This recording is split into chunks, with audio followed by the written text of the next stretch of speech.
Привет! Сейчас поставим DaVinci Resolve Studio на Linux Manjaro. Этот же способ будет работать и на Arch Linux.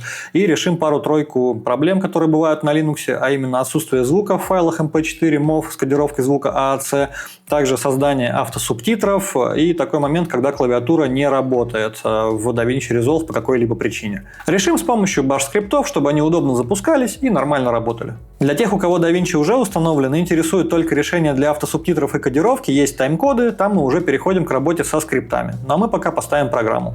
Первым делом пишем в любом поиске DaVinci Resolve, нам нужно зайти на официальный сайт и скачать архив с приложением. Я на Linux Manjaro пробовал две версии, это и 20-ю бету, которая вышла, и 19-ю. У меня ноутбук с видеокартой от NVIDIA, и DaVinci задействует ядра CUDA для ускоренной обработки и своих нейросетевых функций. И вот 20-я бетка, она, к сожалению, не смогла проиндексировать почему-то у меня как раз-таки вот эти вот ядра, она вылетала при индексации, и поэтому я остановился на последней 19-й версии, на стабильной. Там индексация проходит отлично. Если у вас видеокарта не NVIDIA, можете попробовать скачать бетку. Принципиально они отличаются много чем, там есть какие-то новые функции, но в базовом функционале они совпадают. В этом видео мы будем ставить именно 19-ю версию стабильную. Я скачиваю DaVinci Resolve Studio 19, поскольку это полная версия. Выбираем версию для Linux. Открывается форма для заполнения, можно этим не заниматься. В самом низу есть кнопка Download Only, и она позволит нам скачать сразу архив с пакетом. Вот загрузка начинается, у меня архив уже скачан, я скачивать повторно его не буду. Если вам вдруг понадобится скачать предыдущую версию DaVinci, которой уже нет на главном сайте, то у них есть сайт поддержки, где можно это сделать. Там точно так же выбираем версию, которая нам нужна, и загружаем пакет.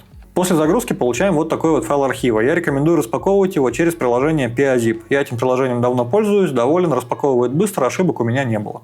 Ну, когда распаковали, мы видим два файла. Это инструкция к установке на Linux. Может быть, что-то будет для вас там полезно. Ну, а я перехожу сразу к установке. Просто 2 раза по нему кликаю, и у нас запускается официальный установщик на Linux. В самом установщике нет ничего особенного, мы просто нажимаем «Далее», «Далее», «Далее». У меня программа уже установлена, поэтому он мне предлагает либо ее удалить, либо переустановить. Но я этого делать не буду, я просто покажу, как работает установщик. Можно поставить галочку для детального лога, это будет полезно, если что-то пойдет не так, но у меня проблем не было. После установки программы я рекомендую через пакетный менеджер Яй и Заур поставить этот же самый пакет. Пакет не поставится, на данный момент эта установка не работает без того самого архива, который мы уже скачивали и устанавливали, но он поставит дополнительные зависимости, которые могут помочь вашему компьютеру лучше обрабатывать эту программу. У меня эти зависимости уже установлены, поэтому я просто покажу список того, что было поставлено. Далее, чтобы DaVinci нормально запустился на Linux, нам нужно ввести в терминал пару команд. Первая команда убирает библиотеки, которые мешают запуску программы. А вторая команда позволяет запустить DaVinci Resolve Studio 19 и 20 бета, кстати, тоже в таком неограниченном по времени пробном периоде, в результате которого, если вам программа понравилась, вы, конечно, должны купить лицензию, но обязывать вас к этому никто не будет, и период этот по времени не закончится. Вот такая вот команда. Вот здесь наглядно видно, что в папке с библиотеками Resolve мы создаем директорию с отключенными библиотеками и переносим туда вот следующие библиотеки. Ну а это команда для того самого пробного периода. И на этом этапе DaVinci Resolve Studio у нас полностью установлен и готов к запуску. В проводнике появилась вот такая папка DaVinci Resolve, и в ней находятся вот такие ярлыки. У меня здесь еще ярлык DaVinci Coder, но об этом чуть попозже. Как видите, программа сейчас полностью рабочая, вкладки переключаются, окна открываются, но при первом запуске у меня была проблема, которую я не сразу понял, как решить. У меня не работала клавиатура. Оказалось, что дело было не в DaVinci, а в том, что у меня в KDE был настроен плагин, который выносил меню управления программы на панель, то есть отделял это меню от самой программы. Из-за этого фокус клавиатуры смещался на само вот это меню, которое находилось в панели, а с программы фокус убирался. Это получалось 2 разных окна, и DaVinci просто не видел клавиатуру. Вот как раз здесь я покажу, как выглядит этот плагин в настройках KDE и отключу его. Вот этот плагин, меню приложения, строка меню приложения на рабочем столе Plasma. Его можно просто удалить с панели, не такой уж он и нужный, я от него спокойно отказался. Для наглядности я его добавлю и покажу, что происходило у меня с DaVinci. Для этого нужно выйти из программы и зайти в нее обратно. Вот как видите, верхнее меню в окне программы у меня пропало, оно перенеслось на панель, а в самой программе я теперь не могу пользоваться клавиатурой. Вот я открываю панель ввода, нажимаю клавиши, и ничего не происходит. Поэтому я захожу в настройки панели Plasma и удаляю этот плагин, чтобы его просто не было. Дальше выхожу из режима редактирования и открываю DaVinci заново. Ну и мы видим, что меню приложения вернулось на свое место в окне, и теперь я с клавиатуры могу вводить текст на русском, на английском, и все будет работать, горячие клавиши и все остальное. Поскольку у меня видеокарта NVIDIA, то я в настройках выбираю вот этот пункт «Оптимизация нейродвижка для NVIDIA». При первом включении DaVinci предлагает выполнить эту оптимизацию. Если этого не сделать, то здесь есть кнопка для запуска этого процесса. Но я уже эту оптимизацию провел, поэтому такой кнопки у меня нет. Теперь пофиксим первую проблему, которая возникла у меня на Linux, а именно отсутствие звука в файлах MP4 и MOV. Это не косяк программы, это осознанное решение компании Blackmagic, поскольку кодек AAC по какой-то причине почему-то не лицензируется вот в Linux. И в самом DaVinci ничего с этим, к сожалению, сделать нельзя, но мы можем перекодировать сам файл, то есть поменять у него кодек AAC на PCM, который DaVinci прекрасно понимает. И сделать надо это легко и быстро. Для этого есть прекрасный скрипт. В основе этого скрипта лежит код от пользователя LeaderTV с GitHub, который заменяет дорожку AAC на дорожку PCM. Вот таким образом выглядит изначальный скрипт. Я его доработал немного, чтобы он был более удобный в использовании. Назвал я его DaVinci Coder SH, и теперь он выглядит вот так. Чтобы скрипт работал удобно и нормально, нужно не забыть сделать этот файл исполняемым. Для этого в свойствах этого файла в разделе «Права» нужно поставить галочку «Разрешить выполнение файла как программа». После этого ярлык на него можно вынести прямо в меню, как у меня это сделано, поставить на него любой значок и пользоваться как программой. Что делает этот скрипт? При запуске он сначала предлагает выбрать папку, где у нас лежат наши файлы. Выбираются сразу все файлы в папке, выбирать по отдельности не надо. Для примера я выберу папку, где лежат мои видео про промышленный пылесос. Следующим шагом мы выбираем папку, куда мы будем сохранять новые файлы. Вы можете выбрать эту же самую папку, либо любую другую, это не имеет значения. Я выберу загрузки, создам там новую папку 1, 2, 3 и пускай туда все сохранится. После этого открывается окно, где мы можем выбрать 3 варианта для перекодирования. Перекодировать все файлы MP4 и MOV, которые найдутся в этой папке, перекодировать только MOV файлы и перекодировать только MP4 файлы. В оригинальном скрипте эти опции были доступны при вводе команд в терминале с определенными ключами. Я же это сделал в формате окна. Выбрали, нажали ОК и увидели, как наши файлы кодируются. Прошло это очень быстро все. Вот мы видим в папке, что наши файлы все появились. Там есть и маленькие файлы по 20 мегабайт, есть и большие по полгигабайта. Но кодирование происходило все равно быстро. И по размеру они практически не отличаются от оригиналов. Видеодорожка вообще не была затронута, поменялось только аудио. Теперь, если мы откроем папку с нашими новыми файлами в DaVinci, мы увидим, что дорожка AAC заменилась на Liner PCM, и звук теперь есть, DaVinci его видит и проигрывает. В данном корпусе отверстие для входа воздушно-пылевого. Теперь о том, как из аудиодорожки видео создать субтитры автоматически. В DaVinci эта функция есть по умолчанию, но, к сожалению, на Linux почему-то практически ни у кого она не работает. Программа просто вылетает при анализе аудиодорожки. Поэтому я решил сделать собственный скрипт, который на автомате из любого аудио или видео генерирует субтитры. Причем мы их получим в том виде, в котором нам надо. Сейчас покажу. Работает этот скрипт с разными языками с помощью библиотеки Whisper.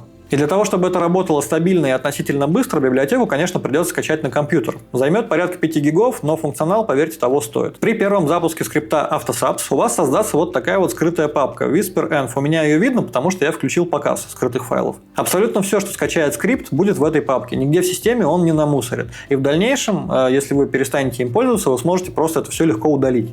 Также, если у вас в системе места мало, вот вы можете, как у меня, ее куда-то выкинуть и на нее просто дать символьную ссылку.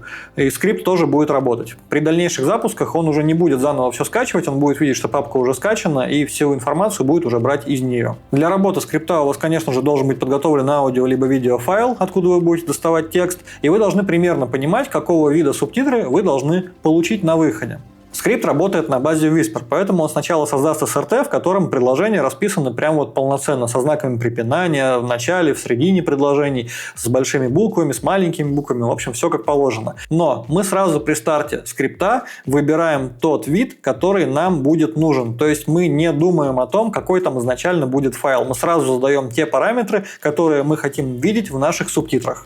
Вот эти параметры. Первый – это регистр букв. Мы либо оставляем все буквы как есть изначально вот в этом файле, то есть большие и маленькие, либо мы делаем все буквы большими, либо мы все буквы делаем маленькими. Далее мы выбираем оставить или убрать знаки препинания. Если оставить, понятно. Если убрать, то будут убраны все знаки препинания, кроме дефисов в таких словах, как-то, куда-нибудь, то есть вот посередине дефис вот этот останется. Все остальные знаки препинания будут полностью убраны. Следующим параметром идет многострочность. Сколько строчек вы хотите видеть в вашем титре в одном, да? То есть одну строчку, 2, 3, бесконечно можете сколько хотите ставить. Главное, чтобы оно выполняло вашу задачу.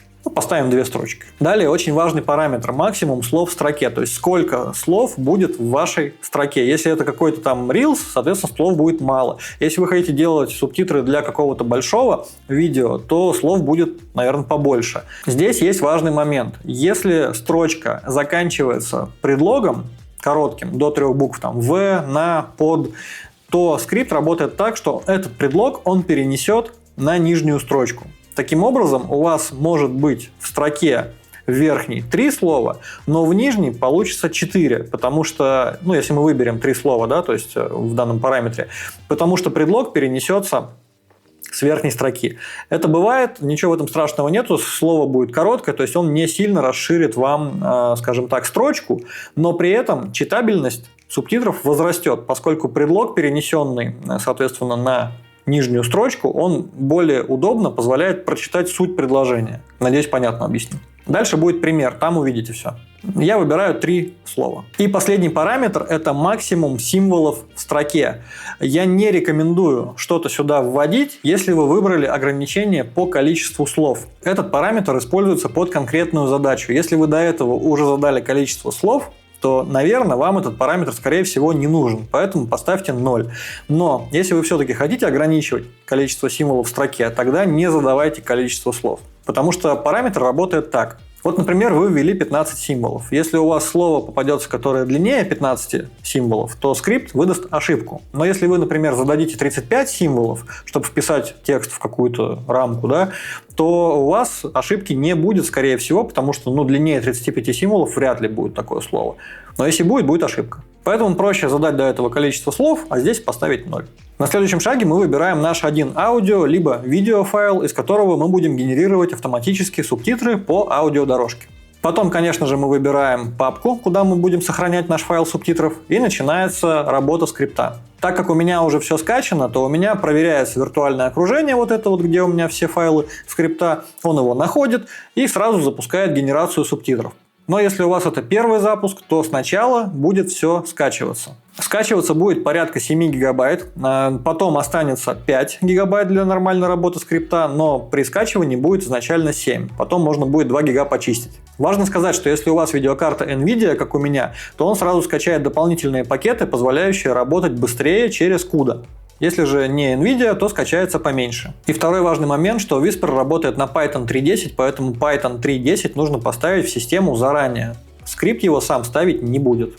После завершения работы скрипт выдает вот такое вот уведомление, что все завершено, есть весь лог в терминале, и даже в терминале показываются изначальные субтитры, которые были сгенерированы. В файле мы их не увидим, потому что в файле мы увидим уже субтитры в том виде, который мы задали изначально. Вот наш файл субтитров, мы его открываем, и вот в таком виде мы получили субтитры, заданные по нашим параметрам. Здесь мы можем заметить, что все строки без знаков препинания, все большими буквами и не более 3, а в некоторых случаях 4 слов в длину. Для многих задач такой результат генерации, он уже практически готовый на 100%. Понятно, что надо будет стили накинуть сверху на субтитры, как-то внешний вид подредактировать, но именно сама разметка уже практически на 90% готова. Может быть, где-то надо будет подвинуть там слова, перепечатать, заменить, перекинуть на другие строчки, но основная львиная доля работы уже сделана. Теперь покажу, как почистить папку с Whisper, чтобы она у вас занимала не более 5 гигабайт. Папка весит более 7 гигабайт изначально, потому что в ней есть pip-кэш, который скачивал пакеты временно для их установки. И они так и остались. Их можно удалить, и у вас продолжит скрипт работать полноценно, нормально, без всяких проблем и дополнительных скачиваний. Вот она папка pip-кэш, мы ее просто удаляем, и у нас Whisper теперь весит 5 гигов. При последующих запусках скрипта ничего дополнительного скачиваться не будет. Вот он с этими 5 гигами будет работать. Для меня результат приемлемый и по времени, и по качеству. Генерирует и на русском я пробовал, и на английском. Все прекрасно. И третий скрипт позволяет нам привести в желаемый вид уже готовый SRT-файл субтитров. Например, если нам не нужно вытаскивать субтитры автоматически из какого-то аудио либо видеофайла, а у нас уже есть готовый файлик. Мы просто приведем его в тот вид, который нам нужно благодаря вот этому нашему алгоритму. Тут тоже все просто. Запускаем наш скрипт, выбираем файл субтитров, который будем переделывать, выбираем, куда нам этот переделанный файл загрузить, а дальше все то же самое, что у нас было в изначальном скрипте большом. Знаки препинания, регистр букв, сколько строчек, сколько символов, сколько слов, все это точно так же выбирается. Вот этот скрипт, он уже ничего не скачивает дополнительного, он сам в себе работает на Python, максимально легкий, максимально быстрый. Выбрали файл, переконвертировали, получили сразу результат. Вот для примера я взял наш изначальный получившийся файл субтитров и переделал его под другие параметры. Я сделал нижний регистр букв, я сократил количество слов до 2, и на выходе мы вот получили такой результат. Хочу сразу отметить, что алгоритм не такой простой, он выбирает время показа субтитра, исходя из символов в слове. То есть он изначально опирается на те метки, которые дал Whisper по длине фразы. А далее, когда он дробит эту фразу на новые строчки, он уже пропорционально длине фразы распределяет время. В принципе, результат приемлемый. Сейчас я его покажу. Вот так выглядит результат работы наших сгенерированных автоматически субтитров. Это без всяких наложенных стилей, в чистом виде вот SRT. Как видите, пылесосы отличаются между собой размерами корпуса. В модели V210 бункер объемом 40 литров, шланг 3 метра 38 диаметром, 38 миллиметров, труба алюминиевая и счет. Как видите, слова произносятся своевременно, показываются своевременно. Есть что подправить, но это не такой большой объем работы. И почему-то еще он начало субтитров поставил на начало видео, хотя слова начинаются позже, но это никак не сбило дальнейшие субтитры, поэтому там только начало подкорректировать по таймингу и все. Но в целом я считаю результат отличный. Все скрипты из этого видео можно скачать бесплатно у меня в телеграм-канале. Ссылка есть в описании, вот QR-код. Заходите, добавляйтесь, скачивайте, там можно и пообщаться. Буду всем рад. Ну а на этом все. Спасибо, что досмотрели это видео до конца. Если было полезно, ставьте лайк, пишите комментарий, подписывайтесь на канал. Всем удачи и пока!